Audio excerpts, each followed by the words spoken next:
He sucking dick like all day. I like sucking dick cause it tastes like watermelon.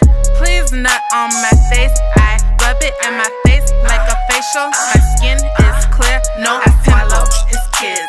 I swallow his kids. I swallow his kids. Now they swimming in my stomach. I swallow his kids. I swallow his kids. I swallow his kids. Now they swimming in my stomach. Oh, hey guys, I didn't see you there. So how'd you like that video? I know, it was the most perverse thing I have seen this week. You know, I could say ever, but that would be a lie, because the left has completely degraded our culture. This is how the West dies, with videos about semen swimming around in a girl's belly. You know, it's perverse, it's disgusting, and we're seeing this more and more every day. It is idiocracy. This is what Mike Judge was thinking about when he created the movie Idiocracy. A society where we have elevated the worst people in society and we have demonized the best. And that's Marxism, in a nutshell. Now, this is me in a nutshell. Oh no, I'm in a nutshell, somebody help me. Okay, I stole that joke from Austin Powers, and it wasn't very funny back then, but I'm corny. You guys already know this. The reason the left want to destroy our culture, the reason they want to destroy our institutions, is because these people are the dregs of society. They cannot exist in a meritocracy. They cannot thrive in a high-trust society. So they want to destroy that merit. They want to destroy that trust. These people are Marxists, and Marxists never lift up people. Economic Marxism doesn't lift people up to the middle class or the upper class. If you go to any Marxist country, people might live equally. They live equally in filth, in shanties, and with the boot of their government on their necks. They're all equally poor. And the same thing's true for the cultural Marxism. It does not lift society up. It does not lift our culture and elevate our morals. It only makes things worse. And that slippery slope argument, it's not a fallacy. This happens, and it's going to keep happening. You know, we've seen it before, both economically and socially, with things like gay marriage, the LGBTQ movement. They want equality. Now they want to advocate for pedophilia rights. It's LGBTQPTRSDUV. It's not better. Now, with that in mind, how do we stop this? You know, I think a civil conflict is inevitable. I just hope it happens now and not later when my daughters are older and they're going to be the ones having to fight it. And just imagine the amount of damage the left would do between now and then. We are heading down the road to idiocracy. This is exactly what Mike Judge had in mind when he made that movie. You know, people buying porno at Starbucks. This is it. The hit film in the US is Ass. How's that different from Jackass? Not very different, right? Anyway, what do we do if not a civil conflict? I think we could break away stuff like the Free State Project, but that's been co-opted by the left, and we have to be very aware that they will try to do that. You know, we could try to build our own breakaway towns and cities.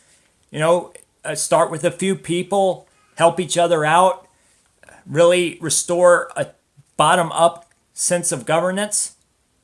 That's the way to go, but the way the left are, they will try to subvert that. Or they will try to pass laws that stop us from breaking away from the mainstream. That's something we're already seeing. You know, they hate any kind of dissident behavior. That's why Facebook and YouTube try to censor and ban conservatives. They want to ostracize us. Anyway, you know, I've thought long and hard about this, and I saw this video the other day. I'm going to show you guys this video. I think that what's happening in Europe right now, well, let me say this, in Eastern Europe, not Western Europe. What's happening in Eastern Europe right now gives me hope. They have the right idea. Let's check it out. The city of Most, about an hour north of Prague. Fairy tale turrets in industrial heartlands. Racial tension in North Bohemia. So of course the left are going to frame any resistance to their ideology or their agenda as racist. You know, it's so tired and played out, but still the idiots eat that stuff up. Let's just leave right now.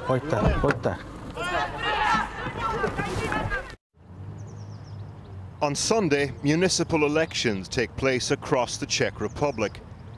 And when it comes to the rise of European populism, Most is a microcosm.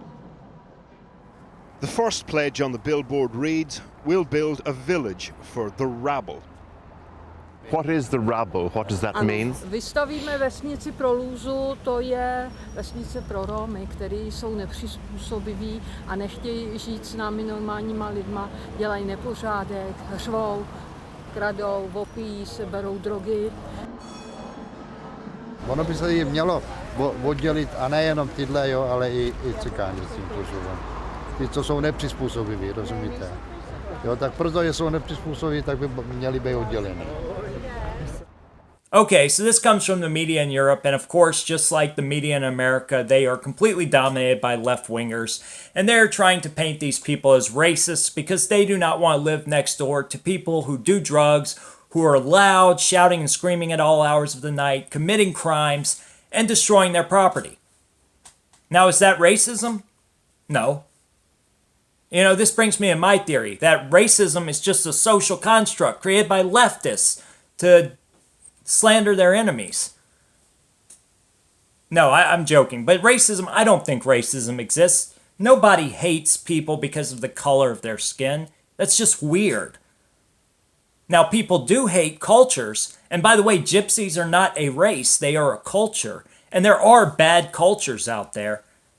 And people hate bad cultures. Or they distrust cultures that do not integrate with theirs. And there's nothing wrong with that. That is not malicious. That is being protective of your family and your community. And I think these guys have the right idea. You know, build a separate community for these people and let them destroy it, right? And then say, all right, you're cut off. No more. You know, this is something we've seen here in the West too, where they've brought in asylum seekers. There was a video of a hotel, I think it was in Canada, where there were all of these asylum seekers. And there was poo on the walls of the hotel. And it wasn't just one spot. It wasn't one person's feces. It was feces from multiple people. Anyway, what does that say about the people that are coming here? If you have a group of people and multiple people in that group, the majority even in some cases, behave badly, they disrespect everything you've given them. And we see this all the time from videos out of Europe where they are throwing things at people who are trying to provide health care for them. They are raping women who are there, you know, trying to virtue signal by volunteering there. They destroy everything that we have offered up to them. If somebody did that in your house, you would kick them out right away. You'd probably beat their butts. So why are we tolerating this for our society, for the place where our children are going to grow up, and hopefully their children will grow up? We have to stop. You know, we really need to try to do something to break away from all of this. And I think, like I said earlier, maybe building our own little communities like the Free State Project was supposed to do would be a good option. The only problem is the left would use laws like fair housing to say that we're discriminating against people and try to sue us for doing that. But if we could build small communities and have success with that, they would grow, and we could implement laws inside of those communities that would really stop some of these things from happening. And ultimately, hopefully, those communities would grow big enough to challenge what we're seeing from some of our major cities and from the elites in this country. Another banner. It's a play on words, but the meaning, we don't need to discuss the maladjusted. We need to solve the problem once and for all. Awesome. Guys, what I have to say now is very important. On my channel, I talk a lot about the left-wing insanity sweeping America and the West right now. And it's great to raise awareness to these things. But we have passed a precipice. You know, we need to talk about solutions now. Because I don't want my daughters growing up in idiocracy. And you saw that video in the beginning. That's where we're headed. And the left have shown us that they are not going to let us exist. They will not let us live and let live. They are a parasite. They need our tax dollars to exist. And beyond that, they want to dehumanize us. They want to censor us. They use violence against us. We've seen all of this over the past few years. So we need to talk about solutions. Whether it's something extreme like civil conflict or something less extreme like being as subversive as the left are and making like a 10-year goal for America and how we can, you know, influence and infiltrate these institutions the left have taken over. But we need to bring these solutions up. We need to talk about them and get that snowball moving. So I hope you will share this video and share other videos like it. Go USA, we always win. Even if we're not the United States of America anymore, even if we're divided, right? It's not the states that make up the United States of America. We could have 10 states, we could have 50 states, it doesn't matter. It's the principles, it's the civil liberties, the idea of free markets. That's what America's all about. That American industrial spirit that we've been robbed of because of leftists, that's America. So share this video, like and subscribe to my channel. I'm outie.